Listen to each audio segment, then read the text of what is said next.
Բարև ձեզ երեք բարեկամներ, դուք դիտում եք Ամեկ Պլյուսի Պոստսկրիպտում հաղորդաշարը եւ այսօր իմ զրուցակիցն է քաղաքական տեխնոլոգ Կարեն Քոչարյանը։ Կարեն, շնորհակալություն, որ այսօր եկել եք։ Ես գիտեմ դուք աֆորիստիկ ձևով արդեն բնութագրել եք քաղաքական ուրեմն համամասնական ցուցակները։ Այնուամենայնիվ ավելի ծավալուն հիմա հնարավորություն ունեք բնութագրելու, որտեղ արդեն չի փոխվելու, չէ, արդեն վերջնականապես ներկայացված են կենտրոնական հանձնաժողով կուսակցությունների համամասնական ցուցակները։ Նրանց կազմվածքը, կառուցվածքը եւ շանսերը։ Բարև ձեզ, շնորհակալություն հրավերի համար։ Ես չգիտեմ փոխվելու են թե չեն փոխվելու, ես տեղյակ չեմ։ Մինչև ժամ 18-ը։ Մինչև 18-ը դեռ կարող են փոխել։ Այնուամենայնիվ պարզ է, եթե փոխվել առանձնապես, շատ բան չի փոխվելու։ Իրականում ես կարող եմ որպես Հայաստանի Հանրապետության քաղաքացի ասեմ, ոչ թե որպես առայժմ քաղտեխնոլոգ, որ բավականին հիասթափված են բոլոր ցուցակներից։ Թե իշխանական տարբեր թևերի, թե ընդդիմադիր ցուցակներից, գոնե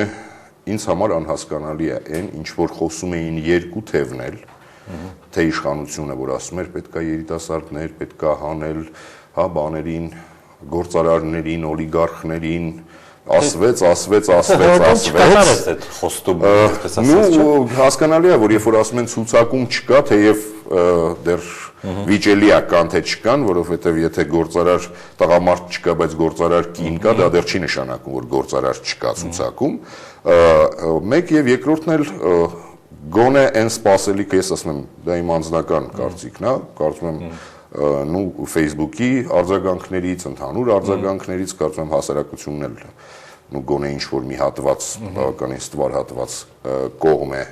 նրան, որ սպասումները չեն արդարացվել ոչ մի կողմից։ Եկեք կոնկրետ կուսակցություններով։ Ուրեմն ՀՀԿ, չէ՞, նրանք ասացին կթարմացնենք, կերիտասարդացնենք, կինտելեկտուալացնենք եւ այլն։ Բայց չգիտեմ, Գեղամյանը եւ Խոսրով Հարությունյանը երիտասարդ գործիչներ չեն։ Ինչ տեխնոլոգիայի տեսակետից ինչ է տալիս նրանց այդ մարդկանց ներմուծելը։ Ես տեխնոլոգիայի առումով եթե խոսենք, ես կարծում եմ, որ դա արվել է մի երկու բանից ելնելով, հիմնականը զուտ քաղաքական առումով ես երկուսը կնշեմ, մեկը նա է, որը արդեն բազմիցս նշվել է անգամ այդ հարցը հենց տրվել է եթերում,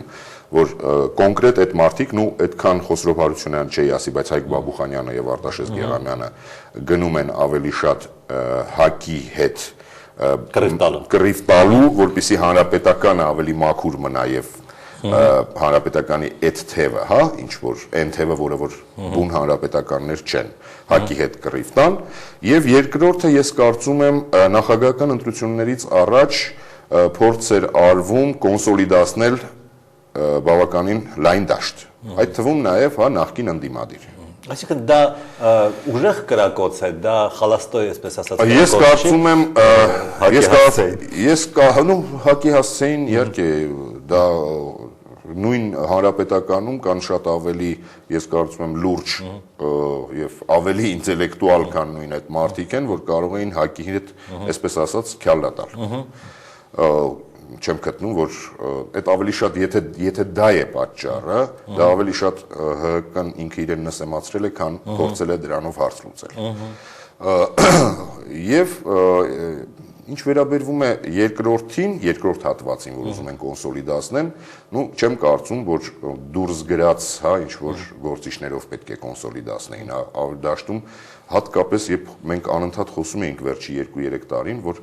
լրացել է 20 տարին անկախության, 20 տարին դա սերունդ է։ Հա, ընդունված է ասել, որ սերունդը 20-ից 25 տարվա մեջ փոխվում է։ Այսինքն սերունդը պետք է փոխվել նաև քաղաքական դաշտում։ Չփոխվեց այդ սերունդը, որը կարա բերի մեծ խնդիրների։ Միևնույն է փոխվելու է, հա, այսօր չփոխվեց, բնական է փոխվելու է 17 թվականին, բայց դա կարա ավելի ցավոտ լինի այդ դեպքում 17-ին, որովհետև հիմա կարելի է ավելի դա սահուն անել, որը չարվեց, հա, մի երկու հոգի եւ հանրապետականը եւ ԲՀԿ-ն, չգիտեմ, ՀԱԿ-ում անգամ չեմ տեսել, ես նկատի ունեմ նաեւ Այդ առումով իմիջիայլոց ամենակարակական ցուցակները, թեև ՀՀԿ-ի առաջի տասնյակը զուտ նոմենկլատուրա է, որը դասական բան է, այդ երկրորդ տասնյակի մեջ է արդեն պրոբլեմը։ Նրանք ովքեր իսկապես պատգամավոր կդառնան, չէ՞։ Որովհետև հասկանալի է, որ առաջի տասնյակը ընդ հիմնականում գնալու են գործադիր։ Ինչ վերաբերվում է զուտ քաղաքական առումով, ինչքան էլ բանանենք, Դաշնակցությունն ու Ժառանգություն ազատ դեմոկրատներ ցուցակը, որ ես նայում եմ, ամենակաղաքականներն են։ Քաղաքական առումով, այսպես ասենք, ամենագրագեց ցուցակներն են արված։ Նույն ՀՀԿ-ի ցուցակի վերաբերյալ գեներալ Մանվել, չգիտեմ, Շմայս, Լիսկա եւ այլն, այդ մարդիկ ինչի համար են պետք։ Չնայած ես ենթադրում եմ ինչի համար են պետք, բայց եթե նրանք ցուցակում չլինեին, էլի նույն բանը կանեին, չէ՞, հանրապետականի համար։ Իսկ եթե չանեին, կարող է չանեին, հա։ Իհարկե։ Ես ենթադրում եմ, որ այնուամենայնիվ եղել է այդպիսի մտավախություն, չասեմ վախ, բայց մտավախություն եղել է, որ ես ենթադրում եմ, որ ինչ որտեղ ատամ են ցույց տվել կամ ինչ որտեղ խոսակցություն է եղել։ Ենթադրվում է, որ ինչ որ մի հատված այնուամենայնիվ, հա, օրինակ Սարգսյան Լևոնը, չգիտեմ, ինչ որ մարդիկ չկան, չէ՞, այնուամենայնիվ ինչ որ մի հատված դուրս է եկել ՀԿ-ի օլիգարխիկ հատվածից ես նկատի ունեմ։ Ես կարծում եմ մտավախություն ա եղել, որ եթե ամբողջը հանեին, կարող էր քանդվել իշխանական բուրգը։ Ինչը դա պրակտիկայում ընդունված է, եղել է, դա այնպես չի, դա միայն տեսականորեն չի, որտեվ եթե քաղաքում փորձել են, որտեվ նույն, հա, Սարգսյան Լևոնը քաղաքում էր, կամ չգիտեմ, ելով կար, եթե հիշենք, քաղաքից ով էր ընտրված, հիմա մնացել է մենակ Սամվելը, հա, Ալեքսանյան, Խոսում ցուցակի մասին է։ Չէ, ես նկատում եմ մեծամասնականի մասին։ Ռուբեն Հայրապետյանը Ռուբեն Հայրապետյանը պարզվեց, որ մնում է, ես կարծում եմ իրանք կուզենային, որ քաղաքում ընդհանրապես մաքուր լինել, որովհետև դիտորդների մեծ մասը լինում է քաղաքում, այսպես ասած աչքերը հիմնականում քաղաքում են, իսկ արևմուտքին պետք է ցույց տալ, որ մաքուր են ընդունել։ Դուք սպասում եք, որ Բանգլադեշում կամ Ավանում ինչ-որ էքսցեսներ կլինեն։ Ես չեմ կարծում, ես բանից ասել եմ, իհարկե, Հրազդանի ընտրությունները ցույց տվեց, որ էքսցեսներ չեն լինի, այսպես ասած, որովհետև հա հակա անգամ չփորձեց բողոքարկի, որովհետև հասկացավ, որ բողոքարկելու բան չկա, որովհետև հա հարցը լուծված է եղել, ինչպես ասում են, կամ 2 օր առաջ ընտրատեղամասից կամ 200 մետր առաջ ընտրատեղամասից։ Այո։ Կարծում եմ հիմա էլ այդպես կլինի եւ ոչ մի էքսցեսներ չեն լինի։ Այստեղ խնդիրը էքսցեսը չի, այստեղ ավելի շատ խնդիրը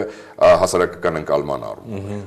Հասկանալի է։ Հակի վերաբերյալ այդ թվում նաեւ ես նկատի ունեմ արտասահմանյան հասարակության, դիտորդական հասարակության ընկալման առումով։ Ինչով է ձեզ հիասթափեցրել հակի ցուցակը։ Եթե ասում եք, որ Ժառանգությունն ու Դաշնակցությունը ոչինչ, իսկ հակի ցուցակը ինչով է ձեզ հիասթափեցրել։ Նու հակի ցուցակը սկսենք նրանից, որ հակի ցուցակը երբ արդեն երբ դուրս եկան այն հատվածը, որը ավելի երիտասարդ էր։ Որ հատվածը։ Ես նկատի ունեմ, որ հիմա ազատ դեմոկրատներ են։ Առաջին անգամ այդ ժամանակ ինչ որ բան արդեն զրնգաց իրանց մոտ եւ հետո երբ Արամ Սարգսյանը, որը այնուամենայնիվ եկեք եթե ճիշտ խոսենք, հա, հակը դա ինչ է, իրենք ասում են 18 կուսակցությունների։ Ռեալ որ նայում ենք, այնտեղ չկան, այնտեղ մարդ կուսակցություններ են, բացառությամբ Հանրապետություն կուսակցությունի, որը ունի հա եւ շարքեր ունի եւ ֆիդայական երկրապահական անդիմադիր մասն է։ Մասն է, չէ, հիմա ասենք ֆիդայական երկրապահական, բայց այնուամենայնիվ դա կուսակցություն է իր ռեսուրսներով։ Այո։ Որովհետեւ մնացածին եկեք հասկանանք, հա, այսօր ՀՇ-ն դժվար է ասել կուսակցություն ռեսուրսով։ Որովհետեւ եթե հենց իրանք են ասում, չէ, Բագրատյանն է ասում, Լևոն Տեր-Պետրոսյանի եթե հանես կոնգրեսը կփլվի։ ՀԺԿ-ն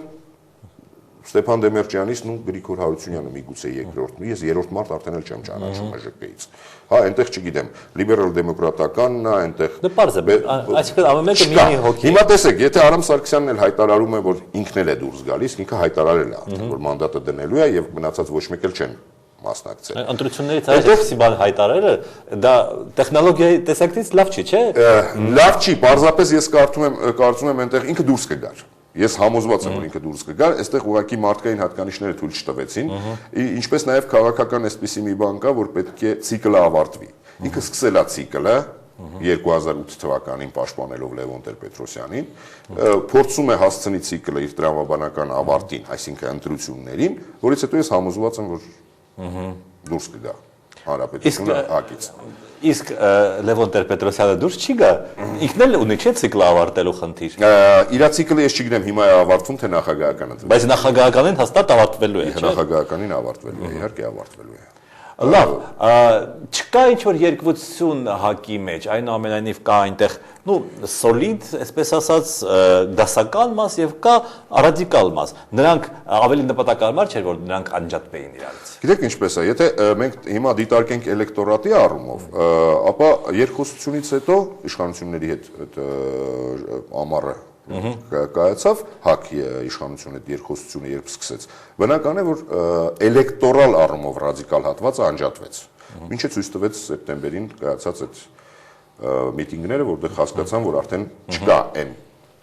հատվածը, այն էլեկտորատը, որ գալիս է միտինգներին, որպեսզի գնա նախագահական գրավի եւ գրավեն եւ այլն։ Բնական է, որ այդ էլեկտորալ հատվածը այլևս հակինը չի։ Այս պահին ես չգիտեմ հակը դեռ մոտ ամսուկես կա ընտրություններին, իհարկե նախընտրական շրջանը շատ բան է փոխում եւ դա մենք բազմիցս տեսել ենք, համոզվել ենք։ Եթե նախընտրական շրջանում հակը գնա շատ ռադիկալ, ինչը փորձում է ցույց տալ։ Միգուցե այդ հատվածից, պարզապես այդ հատվածին փորձը ցույց է տալի, որ դեռ ոչ մեկ չի ուզում տեր կանգնի։ Հա, ոչ մեկ ավելի ռադիկալ չի, քան հակը։ Թեև դաշնակցությունը միգուցե փորձի, որտեղ դաշնակցությունն էլ արդեն իշխանափոխություն, չգիտեմ, այսպիսի բառեր է սկսել օգտագործել։ Բնական է, որ կա ինչ-որ ռադիկալ հատված, որ եթե հակից ռադիկալ հատվածը անջատվեր, այդ հատվածը 100% կվերցներ իրեն։ Բայց չի անջատվել։ Այո, այսինքն հիմա չկա մի ուժ, որը այդ պասիոնար մասսային տեր կանգնի։ Այս պահին չկա։ Երբ սկսի նախընտրական պայքարը ապրիլի 8-ից, ես կարծում եմ, մինչև էլ իհարկե արդեն զգացնել կտան, չնայած շատ քիչ է մնացել, 15 օր է մնացել, ես կարծում եմ, որ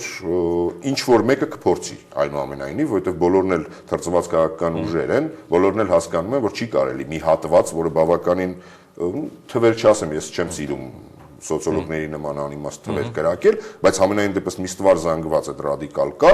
հա, լումպենացված, որը չի կարելի թողել, որ ինքը մնա օդում կախված եւ դառնա ոչ մեկինը։ Դա վտանգավոր չի, նրանք կարող են ինքնուրույն գործել կամ գործել։ Դե չեմ կարծում, նրանք ինքնուրույն երբեք չեն գործում։ Հա, որովհետեւ վտանգավոր է այն առումով յուրաքանչյուրի համար, որ կարող է իր հակառակորդը գալ դա վերցնել։ Այսինքն այն ինչ որ Ռուսաստանում եղավ, որ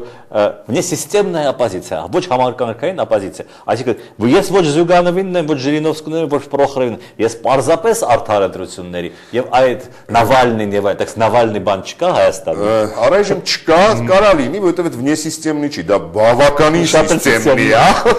Եվ եթե վերցնենք իհարկե մի կողմ դնենք, որ պարզա որ Լևոն Տեր-Պետրոսյանը ինքը իրանով, հա, եղել էր առաջին նախագահ, լուրջ քաղաքական գործիչ եւ այլ, չեմ ուզում համեմատեմ, բայց 2007 թվականի ազգային ժողովի ընտրություններից հետո, եթե հիշում եք, այդտեղ ապաթիա էր, չկա անդիմություն, նույն վիճակն էր։ Ոնց որ Ռուսաստանում, հա, պարզապես հայտնվեց Լևոն Տեր-Պետրոսյանը, բոլորը հավաքվեցին Լևոն Տեր-Պետրոսյանի շուրջ։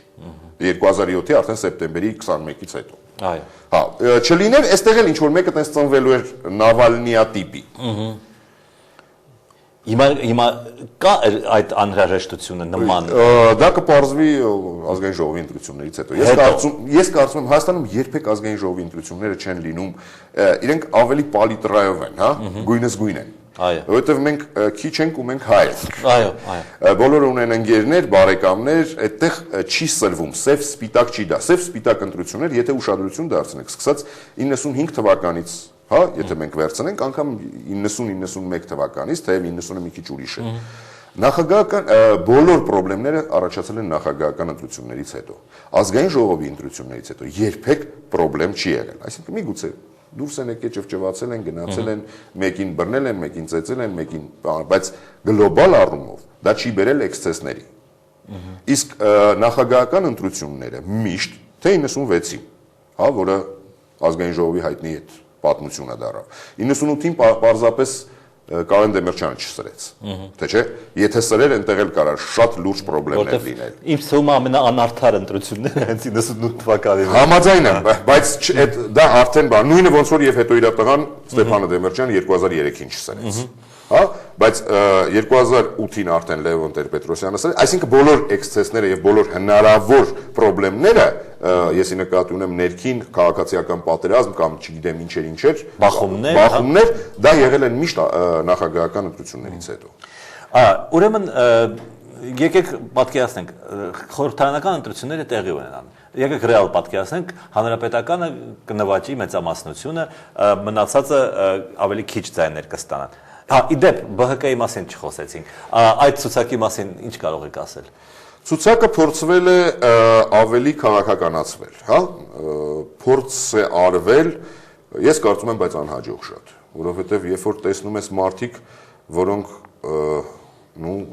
3-4 տարվա մեջ կամ թեկուզ 15 տարվա մեջ, 3-4 տարվա մեջ 3-4 կուսակցություն են փոխել 15 տարվա մեջ 15 կուսակցություն կապ չունի, բայց այնուամենայնիվ այդպիսի մարդիկ են այնտեղ հավաքված, գրեթե առաջինից 20-ը գոնե ես որ նայում եմ, հա, կապ չունի, երիտասարդ են, միջին հասակի տարիքի են, մեծ են, 20 հոգուց գրեթե, առնվազն 10 հոգին այդպես են, այսինքն 50%-ը, որտեղ այն գարանտիան, որ ԲՀԿ-ն կարա լինի կուր կուսակցություն, եւ նրանք յուրաքանչյուր պահի չեն փախնի մեկ ուրիշ կուսակցություն։ Հա, ես ինչ էի հարցնում։ Այսինքն էլի չկա իդեոլոգիա, որպես դասական քաղաքական կառույց չի դառնում ԲՀԿ-ն։ Բացի դաշնակցությունից ում մոտ կա իդեոլոգիա։ Ես կարծում եմ մեկ էլ կա ազատ դեմոկրատներ ժառանգությունում։ Տեղի ունեցան ընտրությունները, ընդդիմությունը պարտվեց, ես նրանց հարցնում եմ, նրանք ասում են չգիտենք, դուք կարող եք իմանալ, նրանք բոյկոտելու են ընտրությունները, ինչպես որ եղավ Երևանի ավականն ընտրություններից հետո։ Եթե իրանք չգիտեն, ես որտեղից իմանամ, պարոն Աբրամյան։ Դժվար է ասել, չեմ կարծում, որովհետև ամբողջ լոգիկան տանում է նրան, որ ՀԱԿ-ը գնում է, տեսեք, ասում եմ, մենք չենք պարտվելու, ընդունում եմ, պայքարում են, նորմալ է։ Բայց եթե մի քիչ ավելի ռեալ դաշտում իջնենք, պրագմատիկ դաշտում, 15%-ը պարտություն է, թե ոչ, օրինակ, ձեզ համար, ՀԱԿ-ի 15%-ը։ Ես կարծում եմ, բավականին հաջող ելույթ կլինի ՀԱԿ-ի համար, եթե նրանք 15% անարդար ընտրությունների դեպքում, իհարկե։ Անարդար ընտրությունների դեպքում,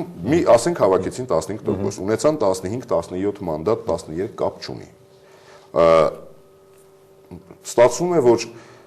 այն բազմահազարանոց, եսի նկատի ունեմ, թե 2008-ը, թե 2011-ի մարտ ամիսը, հա, գնալու են ինչ խնդիր լուծեն, այդ 13, 15, 17 հոգին, այդ բազմության համար։ Ինչ խնդիր էր լուծում ժառանգությունը 5 հոգով, էլի լուծում էին, չէ՞։ Դե միգուցե լուծեն, ես բան չունեմ ասել։ Եթե այդպես լուծելու են, ես կողջունեմ։ Այսինքն նրանք պաշտպանում էին մարդու իրավունքները, ասում էին, այս օրինագիծը վատը չի եւ այլն, լավը չի։ Դե դեպքում ինչի դնեն։ Հա։ Այդ դեպքում ինչի դնեն, թող գնան աշխատեն։ Ինչը նորմալ է, որովհետեւ ես ընդհանրապես գտնում եմ, որ բոյկոտելը նման պարագայում սխալ է, որովհետեւ որ դա այնուամենայնիվ ամբիոն է։ Ամբիոն է եւ քաղաքական ամբիոն է, որը 5 տարվա մեջ միգուցե կարող է էլի բան փոխել։ Հա, եթե գտնում ենք, որ փողոցում 4 տարվա մեջ շատ բան է փոխվել, իսկ ես չեմ թաքցնում, որ փոխվել է, ես կարծում եմ բոլորն են ֆիքսել, որ 100% շատ բան է փոխել։ Լևոն Տեր-Պետրոսյանի քաղաքական դաշտ գալը, ՀԱԿ-ի հայտնվելը մեր հայաստանյան իրականության եւ քաղաքական դաշտի մեջ եւ հասարակական կյանքում փոխել է շատ բան։ Դա դրական փոփոխություն։ Դրական փոփոխություն, իհարկե դրական։ Ամեն առումով, թե հասարակական ակտիվության, թե մեդիայի ակտիվության, բոլոր առումներով։ Միգուցե այդ ամբիոնը ավելի հզոր եւ ավելի լավ ամբիոն լինի, քան փողոցը։ Եվ մյուս 5 տարում շատ ավելի շատ բան փոխեն, քան փոխեցին վերջին 4 տարի։ Կարելի է նաեւ զուգակցել փողոցը եւ ազգային ժողովուրդը։ Ես կարծում եմ չի զուգակցվելու, որովհետեւ փորձը ցույց է տալի, որ պարլամենտ մտնող կուսակցությունը այլևս փողոցում չի լինում։ ԱԺՄ-ն օրինակ, չէ՞։ ԱԺՄ-ն պարլամենտում էր։ Դա չէ։ Նայեք ոնց է, պարլամենտում լինելով բնական է, եթե օրինակ Լևոն Տեր-Պետրոսյանը դնում է իր տեխնացիոնը նախագահական ընտրություններին, բնական է այնտեղ պիտի փողոց դուրս գա։ Խոսքը այդ մի հատվածի մասին չի ժամանակային։ Խոսքը նրա մասին է, որ ՀԱԿ-ը 4 տարի տարավ փողոցային պայքար եւ բավականին լավ տարավ։ Դա սինուսոիդալ էր, միտեղ ավելի քիչ, միտեղ ավելի շատ, Բայց այնուամենայնիվ փաստը մնում է փաստ, որ մինչև այսօր ոչ մի ընդդիմադիր ուժ չլինելով պարլամենտական 4 տարի չէր դիմացել։ Միակ դա էլ հակի շատ մեծ պլյուսներից էր։ Այսինքն պահպանվեց, չէ՞, չքանդվեց, այո, պահպանվեց, չքանդվեց եւ դա ես կարծում եմ խոսում է շատ մեծ բանի մասին Յոկուտ հակի։ Եվ դրանից հետո ինչ է լինելու, նախագահական ընտրություններ, չէ՞։ Նախագահական Որտեղ Լևոն ընտրություններից Տեր-Պետրոսյանը մասնակցելու է։ Ես չգիտեմ։ Միգուցե չի մասնակցելու, միգուցե մասնակցելու է, հակը դեռ չի հայտարարել ոչինչ։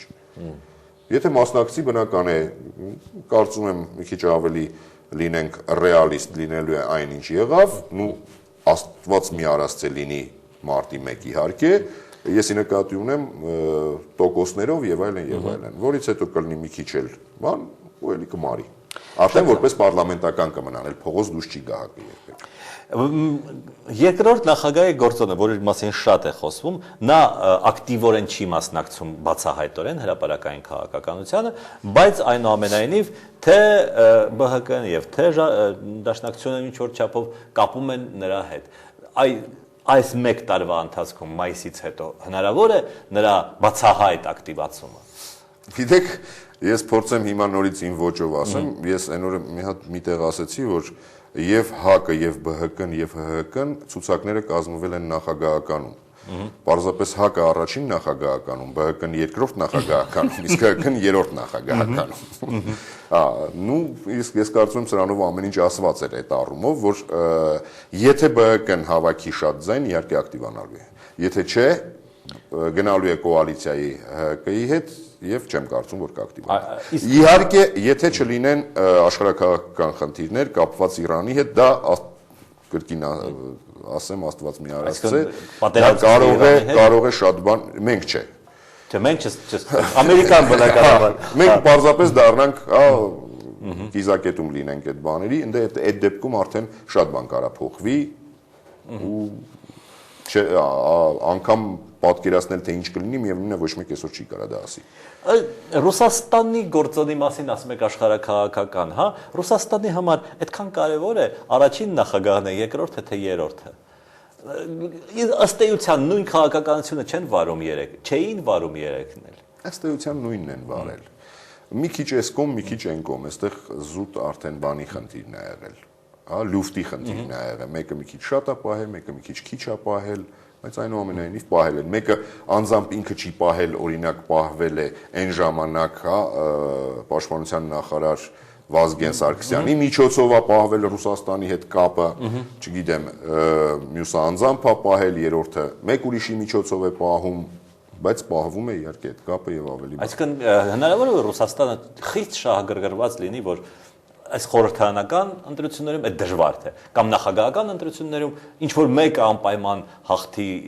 այս երեքից։ Եթե չտեսնի, գիտեք ոնց է, ինձ ասում են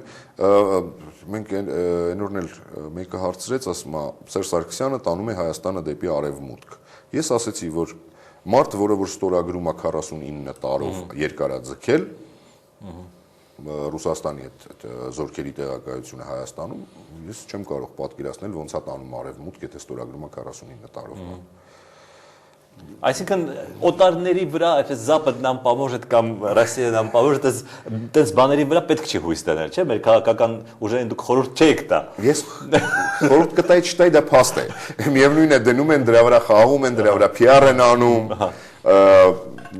իմ ասելով չի որ անելու են, իրենք ավելի թրծված են, ավելի խելացի են, ավելի գիտակ են եւ ավելի ինֆորմացված։ Դա իրենց խնդիրն է։ Շնորհակալություն հետաքրքիր զրույցի համար, Կարեն Քոչարյանն էր իմ զրուցակիցը, վաղը նորից կհանդիպենք, տեսություն։